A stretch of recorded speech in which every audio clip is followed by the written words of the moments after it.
Hey guys, this is Darren, good friends with Ben Johnson with WeR1 Ministries. For more information about them, go to WeR1.ca. I love Ben. I love the city of Montreal. I believe in his ministry. I just know that God, listen, the guy is wild. He needs to settle down.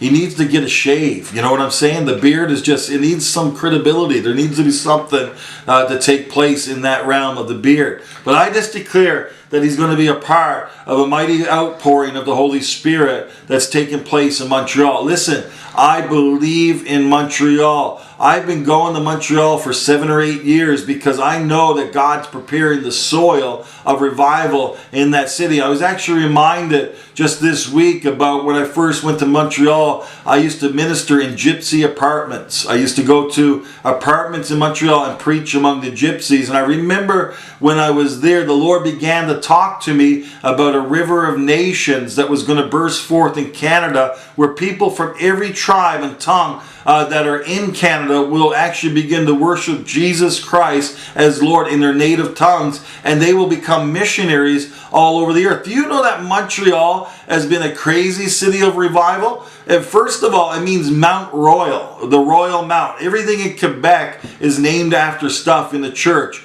It's a crazy place. You know, Mount Royal, where that place is, there's a place called St. Joseph's Oratory, where St. Andre, he's now a saint, was about 100 years ago, had 200,000 healings take place in his ministry. One time, his friend, the fire chief, drowned in the harbor.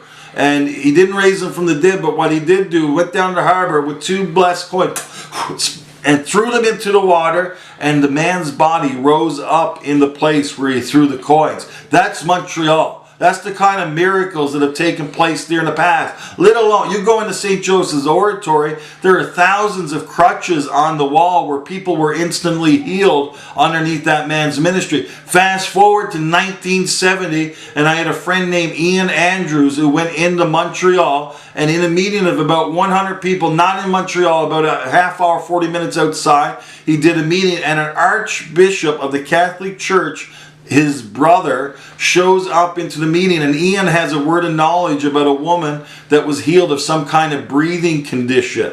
Okay? Now listen to this.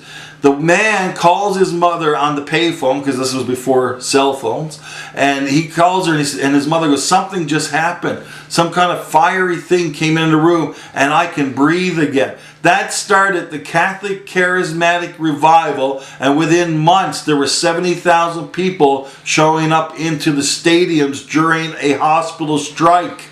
Where they couldn't get healing in the hospitals, they were showing up in the stadiums getting healed instantly in Montreal. So I say the Lord is going to do it again. And I believe you guys in Montreal and with Ben and with all the other ministries there are going to be a part of that. And you're going to hear the sound of thunder over that city. In fact, a few years ago, I don't remember, Ben might remember this too, I was preaching at one of the biggest churches in Montreal. And in the west end of Montreal, that weekend, they were hearing the sound of horns blowing in the heavens over the city. Get ready for the sound of God to be released. Anyway, check out Ben's ministry. He's an awesome man of God at WeR1.ca. This is Darren Canning. Love you guys.